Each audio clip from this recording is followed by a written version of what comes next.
कीन दंडवत हस बिसेखी। राम और सीता के साथ में सुमंत जी महाराज भी सिंहवेरपुर पहुंच गए और राम जी ने वहां पर पहुंच करके देवसरी यानी देवसरिता यानी गंगा नदी को देखा।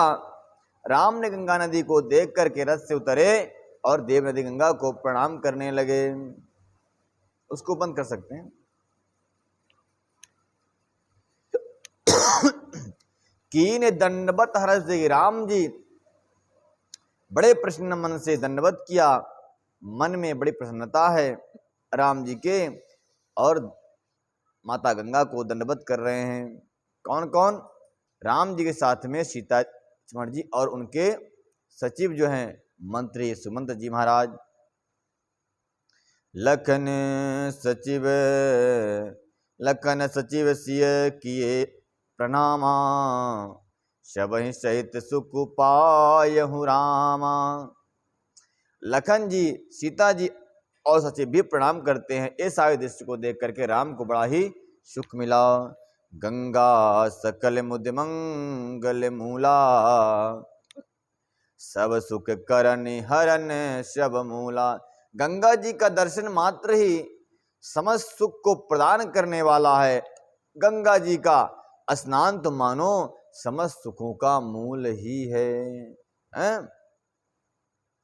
ऐसे गंगा जी में समस्त आनंद मंगलों की मूल है। वे सब सुखों को धरने वाली, समस्त दुखों को हरने वाली और समस्त सुखों को करने वाली हैं माता गंगा। कही कही कोटि कथा प्रसंगा, राम बिले बुलो कहीं गंग तरंगा। राम जी ने जब गंगा जी को देखा तो अपने राम जी ने जब गंगा जी को देखा तो गंगा जी कथा सुनाने लगे। राम लक्ष्मण सीता और सुमंत जी को राम जी ने राम कथा सुनाना प्रारंभ कर दिया। अनेक प्रकार कहाँ कोटि कथा प्रसंगा। कोटि कथा प्रसंग जो है राम जी सुमंत जी को सुना रहे हैं, सीता जी को सुना रहे हैं। राम बिलो कहीं गंग तरंगा। राम जी ने गंगा माता के तरंगों को देखते हुए सारी की सारी गंगा की कथा कह डाला। सचिव अनुजहि प्रियहि सुनाई, विबुधि नदी महिमा अधिकाई। सीता जी को, लक्ष्मण जी को और सचिव को एक कथा सुना करके गंगा नदी की महिमा का अच्छी प्रकार से श्री राम जी ने वर्णन किया। ये गंगा जी बताया होगा। गंगा जी जो हैं तो भागीरथ के द्वारा यानी राम जी के पूर्वजों के द्वारा लाई गई हैं। ये सारे प्रसंग उन्होंने सुना दिया।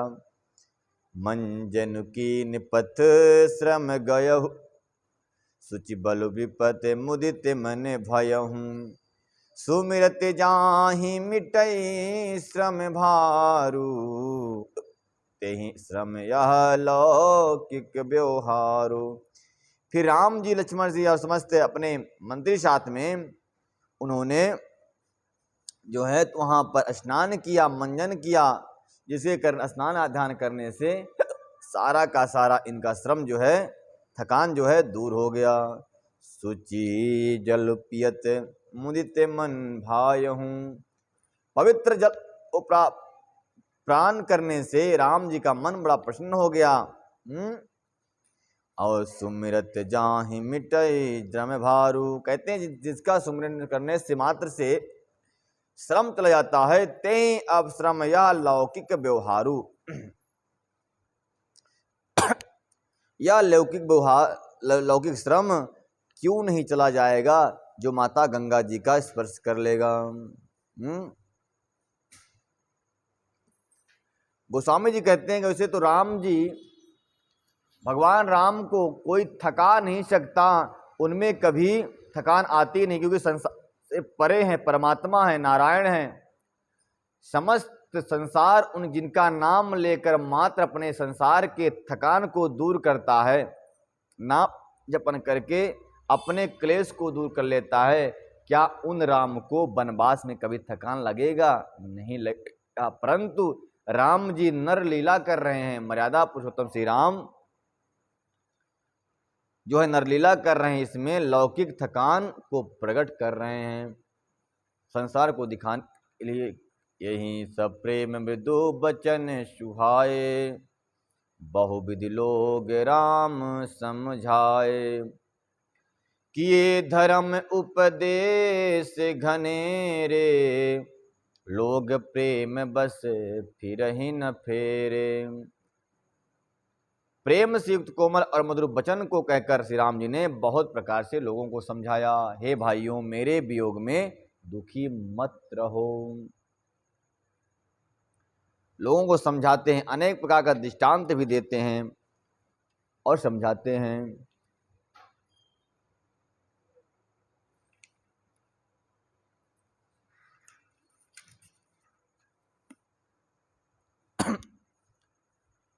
शुद्ध सच्चिदानंद में कंद भानुकुल के तुम, चरित करत नर अनुहरत संसित सागर से। कहते हैं राम जी तो परमानंद में मग्न रहने वाले स्वयं ही आनंद स्वरूप हैं, परंतु भानुकुल यानी सूर्य कुल में उत्पन्न होने के कारण अपने चरित्र के द्वारा भक्तों का कल्याण करना चाहते हैं, इसलिए वन वन में भटकते हुए प्रतीत होते हैं। कभी इनके मुख पर पसीनों की बूंदें झलकती हैं, जबकि सबसे या संसार से परे हैं, माया मोह ईर्ष्या दंभ द्वेष सबसे परे हैं, परंतु संसार में आकर या संसार के वातावरण के अनुसार चलते हैं, ताकि भक्त लोग इन्हीं की चरित्र गान करके अपने जीवन को कृतार्थ कर लें।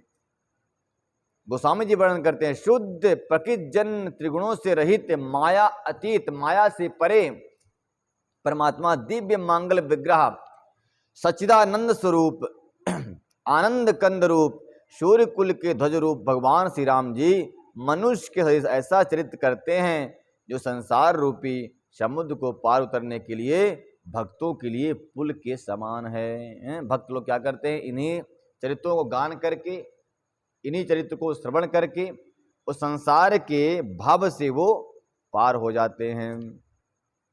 यह सुधि गुह्य निषाद जब पाई, मुदित लिए प्रिय बंधु बुलाई। भैया वहां टावल रखी मेरे जी नेपकिन। कर लिए फल मूल भेंट भरी भारा, मिलन चल्यों ही हर्ष अपारा। राम जी के बारे में जब सुना निषाद राज कौन है? बोले राम जी का सहपाठी, सखा है, मित्र है। जब राम जी कॉलेज में पढ़ते थे तब ये भी वहां पढ़ता था, हैं? तो गुरुकुल में सब पढ़ते थे। तो राम जी अयोध्या के दशरथ जी के राजा के बेटे हैं और निषाद राज वन के राजा का बेटा है, ठीक है। तो निषाद राज जो हैं तो वन के राजा बन चुके हैं, अपनी गद्दी पर बैठ चुके हैं, पर राम जी तो गद्दी में बैठने वाले थे, सोई पासा पलट गया, भाग्य पलट गई, तो वन को चले गए। तो निषाद राज ने वन में राज्य करते वक्त सुना अपने सिपाहियों से कि राम जी वन की तरफ आ रहे हैं, तो यह बड़ा प्रसन्न हुआ कि हमारे प्रभु राम आ रहे हैं, हमारे मित्र आ रहे हैं, हमारे सखा आ रहे हैं, तो बड़ा ही प्रसन्न हुआ। और गोस्वामी जी वर्णन करते हैं कि यह जब सुधि पाई निषाद राज ने, तो मुदित लिए प्रिय बंधु बुलाई, बहुत प्रसन्न हुआ, अपने बंधु बांधवों को बुला लिया कि चलो राम की अगवानी करने चलना है, उनकी आरती बंदन करने चलना है, और खाली हाथ नहीं आना है। जब कभी कोई मित्र से मिलने जाए ना, मित्र से मिलने जाओ, माता पिता से मिलने जाओ, भाइयों से मिलने जाओ, सगे संबंधियों से मिलने जाओ, तो खाली हाथ नहीं जाना चाहिए, कुछ लेके जाना चाहिए। तो निषाद राज भी अपने मित्र से मिलने जा रहे हैं, तो क्या ले जा रहे हैं? तो बोले लिए फल फूल भेंट भरी भारा। भेंट करने के लिए अनेक प्रकार से फल फूल जो राम को प्रिय थे वो सब ले लिए, और मिलन चले ही हर्ष अपारा। हृदय में बड़ा ही प्रेम और आनंद है निषाद राज जी का और ऐसा आनंद है, गोस्वामी जी कहते हैं कि उसका मैं वर्णन नहीं कर सकता। अपार आनंद है, क्योंकि बहुत दिनों के बाद जब मित्र से मित्र मिलते हैं, अभी तो मित्र पाखंडी हो गए हैं, अभी तो कुछ कहना नहीं, मित्र होते ही नहीं। पहले के मित्र मित्र हुआ करते थे, अपने मित्र के लिए सब कुछ अर्पण करने को तैयार रहते थे। तो वो मित्र बड़ा हर्ष हो रहा है, और इतना हर्ष है कि अपार, उसका वर्णन नहीं किया जा सकता। राम जी के सामने पहुंचे निषाद राज्य, तो क्या करते हैं, करी दंडवत भेंट धरि आगे, प्रभु बिलोकत अति अनुरागे, सहज स्नेह बिबस रघुराई, पूछ कुशल निकट बैठाई। कहते हैं जब निषाद राजी पहुंचे आगे, राम जी के सामने पहुंचे, सो दंडवत कर लिया, प्रेम से दंडवत किया। प्रभु ही बिलोकत अति अनुरागी, राम ने देखा कि मेरा मित्र मुझे दंडवत कर रहा है,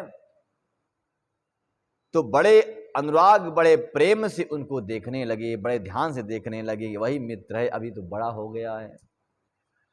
राम जी क्षत्रिय कुल में उत्पन्न हुए हैं और निषाद राज जी शूद्र कुल में उत्पन्न हुए हैं, लेकिन मित्रता में कोई जाति नहीं देखी जाती। इसलिए राम ने बड़े अनुराग, बड़े प्रेम से उनको हृदय से लगा लिया निषाद राज को, और सहज स्नेह विवश से रघुराई, बड़ा स्नेह प्रेम से उनको रघुनाथ जी ने अपने हृदय से लगा लिया, और पूछी कुशल निकट बैठाई, पूछा उन्होंने, हे निषाद राज आओ आओ मेरे पास में बैठ जाओ।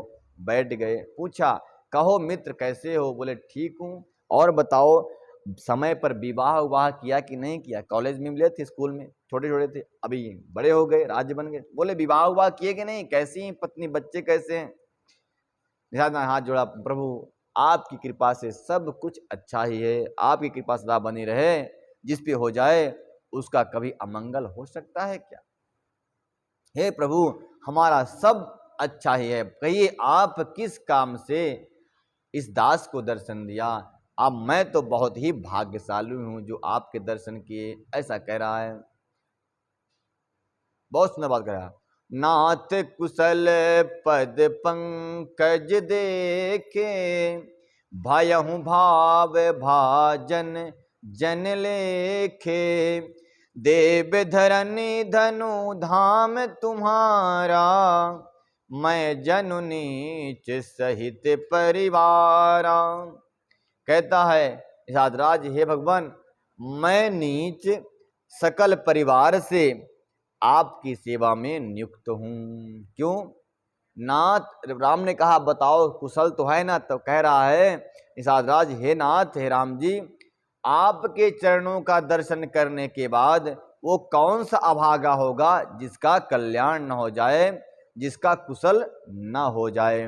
अतः भयहु भाग भाजन जन लेके, कहता है निषाद राज कि हे प्रभु इनको अलग अलग कर दो, बच्चों को, विजय भैया इसको उठाकर इसको बंद कर दो अंदर।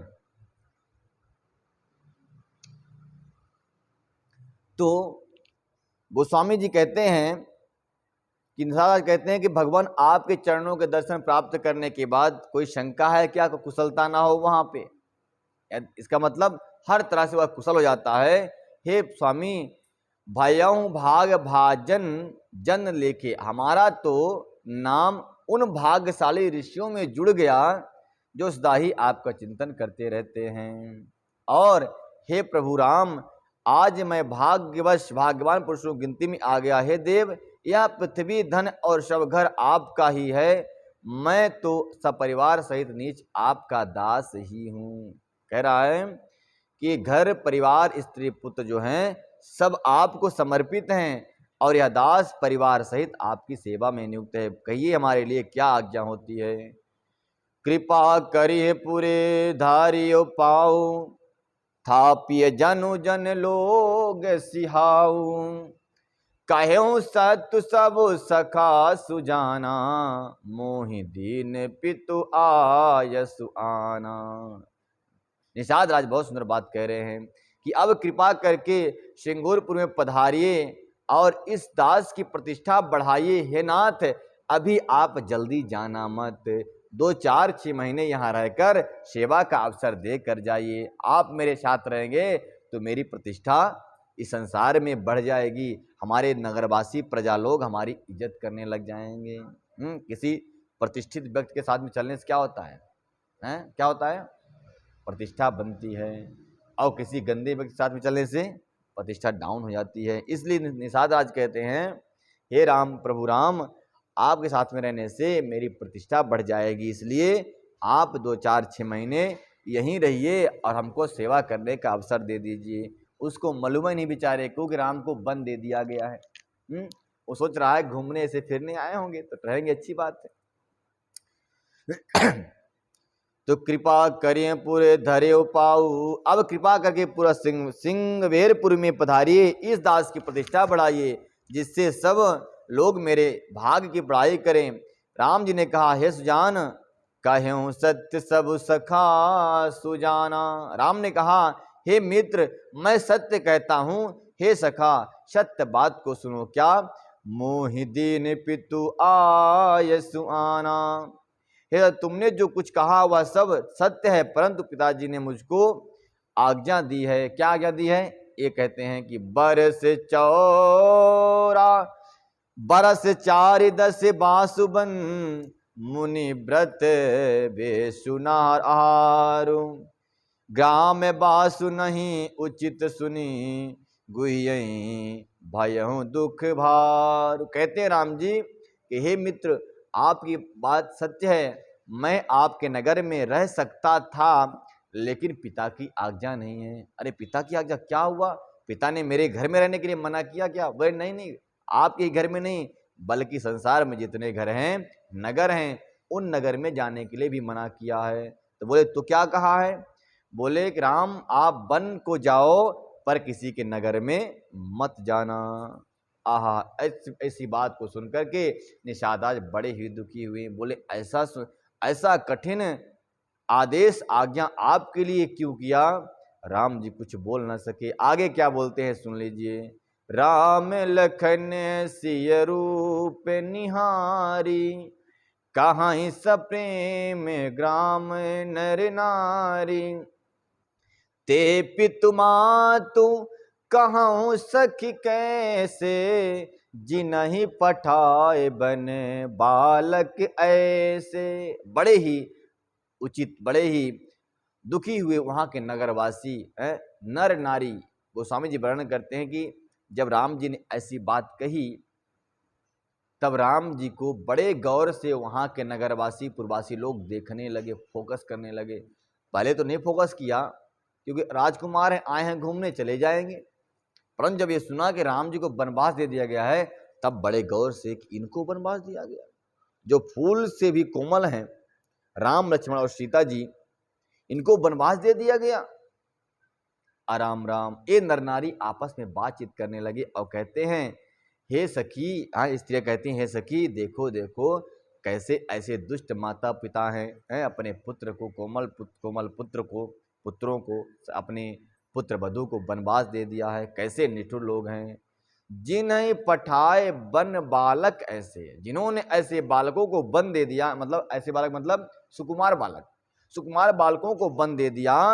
हे ते वह पिता माता कैसे होंगे, कितने गंदे होंगे, जिन्होंने अपने पुत्रों को वनवास दे दिया। और इतना ही नहीं, दूसरे लोग, जितने प्रकार के लोग हैं, उतनी प्रकार की बातें भी होती रहती हैं। कौन सी बातें हो रही हैं? तो कुछ लोग कहते हैं ठीक ही लोगों, पिता माता ने वनवास इनको दे दिया। क्यों दे दिया? क्योंकि हमारे आंखों को लाभ प्राप्त हो गया। नहीं तो वनवास न देते तो क्या मैं इस सुंदर छवि का दर्शन कर पाता? क्या ना कर पाता। इसलिए इनको ठीक दे दिए। एक कहीं भल भूपति कीन्हा, लोचन लाहूं हम ही विधि दीन्हा। तब निषाद पदि उर अनुमाना, तरु सिंह सुपा मनोहर जाना। कहते एक ने कहा कि ठीक ही राजा ने इनको वनवास दे दिया, और वनवास दे दिया तभी तो हमारे नेत्रों को मुझे लाभ प्राप्त हुआ, इनका दर्शन हो गया मुझे, नहीं तो दर्शन कहाँ होता। और ऐसा कह करके निषाद राज ने हृदय में अनुमान किया तो अशोक के वृक्ष के पेड़ के नीचे उनको रहने की व्यवस्था कर दी, यानी नगर में जाने के लिए मना किया। तो निषाद राज ने सोचा कि अब इनको कहाँ ठहराऊं, तो निषाद राज ने एक अशोक वृक्ष के नीचे इनके रहने के लिए व्यवस्था कर दी। सुंदर घास फूस की सथरी पाल दी, पत्तों कोमल कोमल पत्तों की सथरी को पाल दिया और वहीं पर राम जी को बिठा दिया। और सायंकाल होने आया, राम जी ने संध्या करने के लिए बैठ गए वहीं पर। गोहि शावारी शथरी डसाई, कुश सिकलय में मृदुल सुहाई, सुचि फल मूल मधुर मृदुबानी, दोना भरे भरे राख्यूं पानी। कहते हैं राम जी के लिए पीने के लिए दोना में पानी दे दिया। जो सोने के गिलास में पानी पीते थे राम जी, आज वो दोने में पानी पीने के लिए बैठ गए हैं। और दोने के पत्ते के बनाए हुए दोने यानी कटोरी में पत्तों की बनाई हुई कटोरी जो है उसमें मूल फल रखा हुआ है, जो ही मधुर, बहुत ही मधुर हैं, सुंदर हैं। ऐसे मूल फल ला करके निषाद राज ने मृदुबाणी से राम जी को संबोधित करके कहा, हे प्रभु लीजिए आप इसका भोग लगाइए। सीय सुमिंत्र भ्राता सहित कंद मूल फल खाहि, शयन कीन रघुवंश मणि, पाए पटोलट भाई। कहते हैं सायंकाल होने आई, कन्न मूल का फलहार करके राम जी ने उस काश कुशा की सथरी पर बिना वस्त्र के ही लेट गए, आराम करने लगे। आराम करने लगे तो राम लक्ष्मण कुमार जी उनके चरण दबाने लगे। चरण दबाते दबाते समय व्यतीत हो गया। जब लक्ष्मण कुमार को मालूम हुआ प्रभु के नेत्रों में नींद आ गई, सोई लक्ष्मण कुमार जी जो हैं तो चरण दबाना छोड़ करके अपने धनुष बाण लिए और वीर आसन में जाकर कुछ दूर में बैठ गए। रात भर जागरण करने लगे, पहरा देने लगे। उठे लखनु प्रभु सोबत जानी, कही सचिवहि सोबन मृदुबानी, कछुक दूर सजीबान सरासन, जागन लगे बैठ वीरासन। कहते हैं लक्ष्मण कुमार जी ने चरणों को दबाना छोड़ करके अपने सुमंत्र जी से कहा कि जाओ सुमंत्र जी आप भी आराम करो। सुमंत्र कहा लक्ष्मण भैया आप भी आराम करो तो मैं करूं। बोले नहीं नहीं नहीं आप करो, मैं बाद में कर लूंगा। ऐसा आदेश दे करके सुमंत्र जी को सुला दिया। सीता मैया भी शयन कर रही हैं और स्वयं ही कछुक दूर सजीबान सरासन, धनुष बाण को सजाया और जागन लगे बैठ वीरासन। वीरासन में बैठ करके जागने लगे। वीरासन मतलब समझते हैं हनुमान जी कैसे बैठते हैं, वैसे ही बैठ गए लक्ष्मण कुमार जी। और लक्ष्मण कुमार जी अकेले नहीं, उनका एक भक्त भी है ना, कौन, निषाद राज। जब देखा लक्ष्मण कुमार जी बैठे हुए हैं वीरासन में पहरा देते हुए, तो निषाद राज वहां के राजा हैं, तो अपने विश्वास पात्र सैनिकों को जहां तहां चप्पे चप्पे में लगा दिया कि मेरे प्रभु सो रहे हैं, कोई इनको डिस्टर्ब न करने पावे, इसलिए हे सैनिकों तुम लोग भी पहरा दो। जहां तहां उनको भी नियुक्त कर दिया, कोई आने न पाए, कोई डिस्टर्ब न करने पाए प्रभु को। और स्वयं भी धनुष बाण को लेकर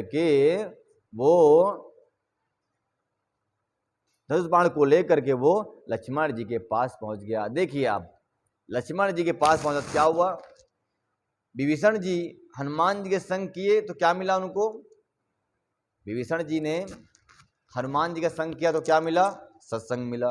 राम के भक्तों का संग करेंगे तो सत्संग ही होगा और उस सत्संग से कल्याण ही होगा। राम के भक्त कौन है, लक्ष्मण कुमार जी सेवक, और लक्ष्मण कुमार जी के पास जाकर बैठ गया कौन, निषाद राज, तो इसका भी कल्याण होना है। मानो सारी रात लक्ष्मण कुमार जी के द्वारा सत्संग श्रवण करता रहा निषाद राज और अपने जीवन को कृतार्थ कर लिया।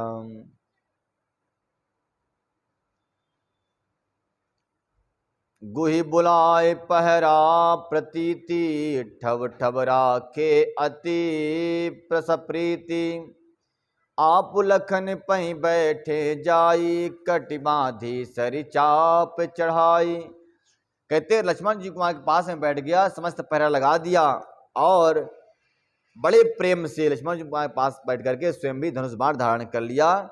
शोभत प्रभु निहार साधु, राम जी को निहारते हुए देख देख कर निषाद राज बायाहूं प्रेम बस हृदय विषादु, हृदय में बड़ा ही आनंद और प्रेम राम जी के निषाद राज जो है लक्ष्मण राम जी को देख रहे हैं और देख देख कर वो बड़े ही दुखी हो रहे हैं। भया हूँ प्रेम बस हृदय विषादु, हृदय में बड़ा ही दुख है और उस वह दुख कहा नहीं जा सकता। तनु पुलकित जनु लोचन बहाई, बचन स प्रेम लखन शन कहाई। नेत्रों में आंसू बहाते हुए निषाद राज जी लक्ष्मण कुमार जी के पास पहुंच गए और लक्ष्मण कुमार जी के पास पहुंचकर कहते हैं, देखो देखो लक्ष्मण कुमार, ये रघुकुल के राजकुमार हैं जो दूध के फेन के समान कोमल सैया पर शयन करते थे, आज देखो ये काश कुशा के सतरी पर शयन कर रहे हैं। कितना ही बड़ा विचित्र दृश्य है ये। जिस राजमहल में अनेक प्रकार के सुगंध से युक्त वस्तुएं सब विद्यमान हैं, सब भोग और वासनाओं की वस्तुएं विद्यमान हैं, आज वहीं के राजकुमार राम जी यहाँ सथरी पर विराजमान होकर शयन कर रहे हैं। बड़ा ही दुख प्राप्त हुआ निषाद राज को, कहने लगा हुआ, भूपति भवन सुभाय सुहावा, सुरपति सदनु ना पटतर पावा, मनि में त्रचित चारु चौबारे, जन रतिपति निज हाथ सवारे। कहते इतना सुंदर महल जिसको ऐसा लगता है मानो कामदेव ने स्वयं बनाया हो, समस्त काम वासनाओं को बढ़ाने वाली समस्त सामग्रियां जहां विद्यमान है, ऐसे सुंदर चौबारे को छोड़कर, महल को छोड़कर देखो हमारे प्रभु किस तरह से घास फूस के सतरी पर सो रहे हैं। ऐसे सोचकर उसके दुख का पारावार नहीं, नेत्रों में आंसू भरकर बहाता रहता है और अंत में कह दिया सुचि सुबि सुचित्र सुभोग में, सुमन सुगंध सुवास, पलग मंजुमनि दीप जग, सब विध सकल सुपास। समस्त सुखों को प्रदान करने वाला जो अयोध्या का राजमहल है, उसको छोड़कर यहाँ प्रभु क्यों आ गए, कैसे? एक एक बात विवरण कर रहे हैं जो है निषाद राज जी। कहते हैं सुचि सुविचित्र सुभोग में, सुंदर भोग से युक्त, सुचि मतलब पवित्र, सुविचित अनेक प्रकार की चित्रकारी जिस महल में की गई है, सुमन मतलब पुष्प लगे हुए हैं, जिन पुष्पों की सुगंध चारों तरफ अपने वातावरण को सुगंधित करती रहती है, ऐसे सुंदर महल को छोड़कर। और महल में क्या है? बोले पलंग है, मन जो है मतलब कामदेव के जिसको देखकर शर्माते हैं, ऐसा सुंदर महल है, ऐसा पलंग बिछा हुआ है जिसमें मणियों की दीपक बनी हुई है, जहां सब विधि सकल सुपास है, समस्त सामग्रियां जहां पर विराजमान है भोग की, ऐसे सुंदर महल को छोड़कर प्रभु देखो मेरे नेत्रों के सामने काश कुशा पे सोए हुए हैं, मुझे बिल्कुल भी अच्छा नहीं लग रहा। इस प्रकार से बहुत खेद व्यक्त करते हुए निषाद राज जी रोने लग जाते हैं और कहा, विविधि बसन उपधान तुराई, क्षीर फेन मृदु विशद सुहाई, जहां तहां सिय राम शयन निशिकरहि, निज छबिरति मनोज हरहि। कहते हैं जहां राम जी और सीता जी शयन करते थे, उस भवन को देखकर कामदेव स्वयं शर्मा जाया करते थे। ऐसे सुंदर भवन को छोड़कर देखो ये कहाँ आ गए हैं। ते सिय राम शतरी सोए, श्रमित बसन बिनु जाहि न जोए, मातु पिता परिजन पुरवासी, सखा सुशील दास अरुदासी। कहते हैं माता पिता सबको छोड़कर, अपने दास दासियों को छोड़कर, उत्तम भोग योग्य सामग्रियों को छोड़कर देखो यह ते वही राम और सीता छतरी में सो रहे हैं? श्रमित बसन बिनु जाहि न सोए। कोई कभी भी, इनका दास दासियां भी कभी ऐसी छतरी में नहीं सोए होंगे जहां आज रघुनंदन सो रहे हैं। जो बहि जिनहि प्राण की नाई, महि सोबत तिहि राम गोसाई। सब जिनकी अपने प्राणों की तरह सार सवार करते थे, वही प्रभु श्री रामचंद्र जी आज पृथ्वी पर कैसे सो रहे हैं। जिनके पिता जनक हैं, जिनके ससुर जी स्वयं दशरथ जी हैं और जिनके पति राम जी हैं, वही जानकी जी आज देखो सही कैसे धरती पर सो रही हैं, छतरी पर सो रही हैं। रामचंद्रपति पति सो बैदेहि, शोभहि महि विधि बाम न केहि। सिय रघुबर की कानन जोगु, कर्म प्रधान सत्य कह लोगु। वाह, सुंदर बात कह रहे हैं। निषाद कहते हैं और पति राम जी हैं, वही जानकी जी आज जमीन पर सो रही हैं। विधाता किसको किसके प्रतिकूल हो जाए कोई जानता नहीं इस बात को। और कुछ लोग तो कहते हैं कि कोई किसी को कुछ बन और राज देने वाला नहीं है, सब तो अपने कर्म के फल को ही प्राप्त करते हैं। कर्म प्रधान सत्य कह लोगु, यानी कर्म जैसा करेंगे फल वैसा मिलेगा, यही सब लोग कहते हैं। और बड़ी सुंदर बात कर रहा है कि कई को कुछ गालियां दे रहा निषाद राज। के कई नंदिनी मंद मत कठिन कुली, कुटिल पनुटलीन। जही रघुनंदन जान की, सुख अवसर दुख दीन। कहते हैं कि कैकेयी देश की पुत्री केकई, केकई देश मतलब केकई जी कहाँ की हैं? छत्तीसगढ़ की। तो पहले उनका नाम था केकय देश, केकई देश की पुत्री केकई। तो केकई नरेश की पुत्री केकई बड़ी मंदमती है, और मंदमती नहीं, कठिन कुटिलपन कीन। इसने बड़ा ही कुटिलपन किया है और कठिन कुटिलपन किया है। यही रघुनंदन जानकी, रघुनंदन और जानकी को सुख के समय इसने दुख दे दिया है, यानी राज्य के समय वनवास दे दिया तो सुख के समय दुख दे दिया। इसलिए कैसी यह दुष्ट केकई है, इतने कोमल और सुंदर पुत्रों को वनवास दे दिया। ये बात किससे कह रहे हैं? निषाद राज लक्ष्मण जी से कह रहे हैं, क्योंकि सब रात्रि की बात है, रात में जागना है तो प्रसंग होता रहता है, कुछ न कुछ छिड़ गया प्रसंग कि राम जी वनवास क्यों आए, क्या हुआ, कैसे हुआ, लक्ष्मण कुमार जी ने बता दिया। तो हे लक्ष्मण कुमार जी, आपने राम जी को वन आने से रोका क्यों नहीं? केकई ने ऐसा क्यों कह दिया? केकई बड़ी ही धूर्त है, कठिन है, कुटिल है, अपने पुत्रों को ही वन दे दिया। ऐसी तो स्त्री दुनिया में कोई नहीं होगी। अनेक बार निषाद राज जी दुख व्यक्त करते हैं, रोते भी हैं और कहते भी हैं, और प्रभु की तरफ बार बार देखते हैं। तो लक्ष्मण कुमार जी बहुत सुंदर बात कहते हैं कि भाई दिन कर कुल बिटप कुठारी, कुमत कीन सब विश्व दुखारी। बायहूं विषाद निषाद ही भारी, राम सिया मही सयन निहारी। निषाद राज को बहुत ही दुख हुआ, इतना दुख हुआ कि लक्ष्मण कुमार जी भी एक बार घबरा गए देखकर। गोस्वामी जी वर्णन करते हैं, निषाद राज कहते हैं कि भाई दिनकर कुल यानी सूर्य कुल की बिटप, वह सूर्य कुल रूपी वृक्ष के लिए कुल्हाड़ी हो गई। उस कुबुद्धि संपूर्ण विश्व को दुख में डाल दिया। श्री रामचंद्र सीता को जमीन पर सोते हुए देख करके निषाद राज जी को बड़ा ही दुख हुआ।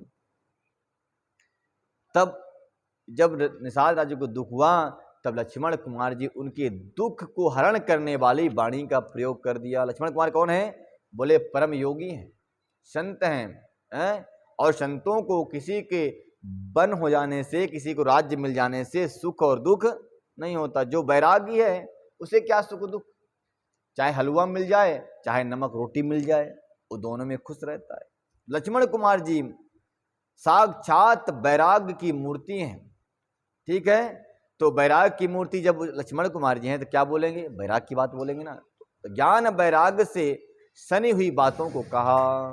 बोले लखन मधुर मृदुबानी, ज्ञान विराग बिरत भगत रस सानी। काहू न को सुख दुख कर दाता, निज कित करम भोग सब भ्राता। लक्ष्मण कुमार जी ने कहा, हे निषाद भाई निषाद राज, सुनो, आप इतना खेद मत करो, दुख मत करो। क्यों दुख न करूं? लक्ष्मण कुमार जी कैसी बातें करते हो? हमारे भैया राम जो सुंदर महल में पलंग पर सोया करते थे, आज धरती पर सो रहे हैं। विधाता ने इनको कैसा दंड दिया है, ऐसे दंड को देखकर मैं दुखी क्यों ना हूं? बोले नहीं मित्र, ऐसा दुख करने वाली बात नहीं है। देखो, दुख तो और सुख तो इंसान अपने कर्म से प्राप्त करता है। बोले लखन मधुर मृदुबानी, ज्ञान विराग भगत रसानी। ज्ञान वैराग भक्ति के रस से सनी हुई कोमल वाणी से लक्ष्मण कुमार जी ने बोले। क्या बोले? काहू न को सुख दुख कर दाता। कहते हैं कोई किसी का सुख दुख देने वाला नहीं है। तो सुख दुख देने वाला कौन है? तो बोले निज कित कर्म भोग सब भ्राता। अपने ही कर्मों के फल स्वरूप व्यक्ति को सुख और दुख प्राप्त होते रहते हैं। किसी ने किसी को सुख देने के लिए नहीं है। अरे भाई, स्वयं लोग सुखी नहीं हुए, दूसरे को सुख क्या देंगे? स्वयं लोग अपने ही दुख से परेशान हैं, दूसरे को दुख क्या देंगे? ऐसा लक्ष्मण कुमार जी कह रहे हैं। जोग वियोग भोग फल मंदा, हित अनहित मध्यम भ्रम भंदा। जन्म मरण तहां लग जग जालू, संपत्ति विपत्ति कर्म अरुकालू। कहते हैं राम जी कि योग यानी कि मिलना, योग मतलब मिलना, वियोग मतलब बिछुड़ना।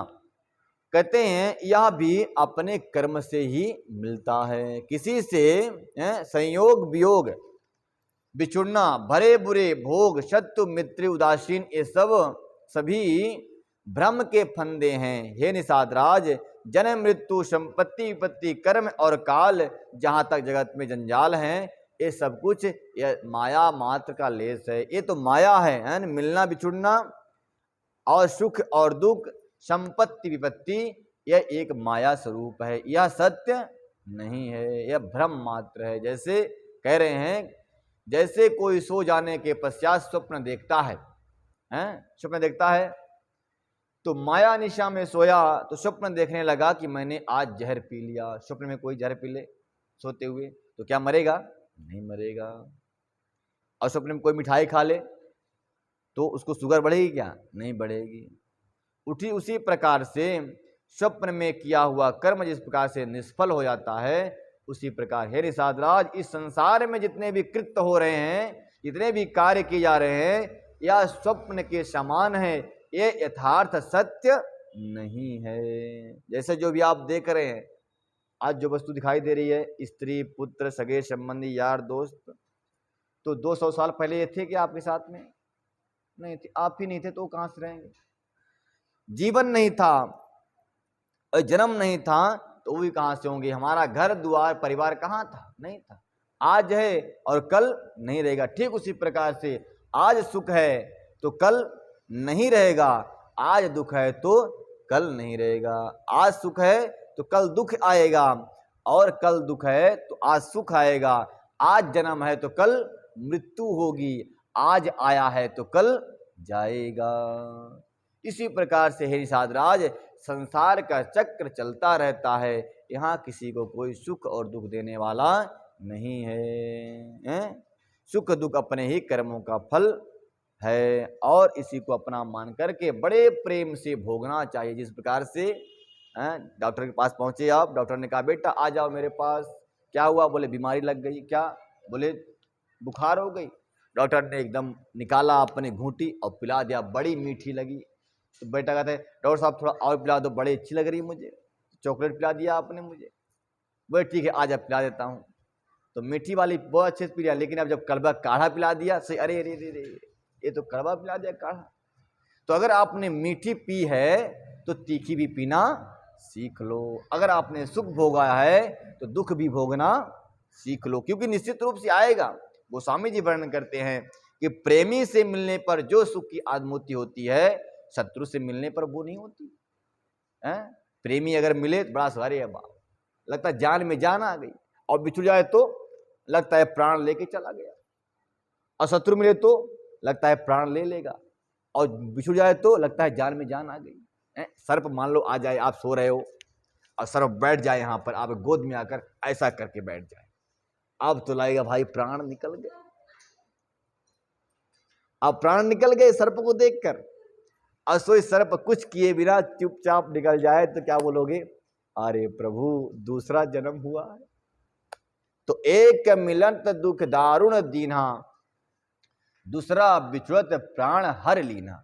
जो जब दुर्जन मिलते हैं तो प्राणों को हरण कर लेते हैं, प्राण ले लेते हैं, और सज्जन जब बिछुड़ता है तो प्राण को लेकर चला जाता है। दुख देने वाले दोनों ही हैं और सुख देने वाले भी दोनों हैं। शत्रु भी सुख देता है बिछुड़ने के बाद, और मित्र सुख देता है मिलने के बाद। बोल मर्यादा पुरुषोत्तम श्री राम की जय।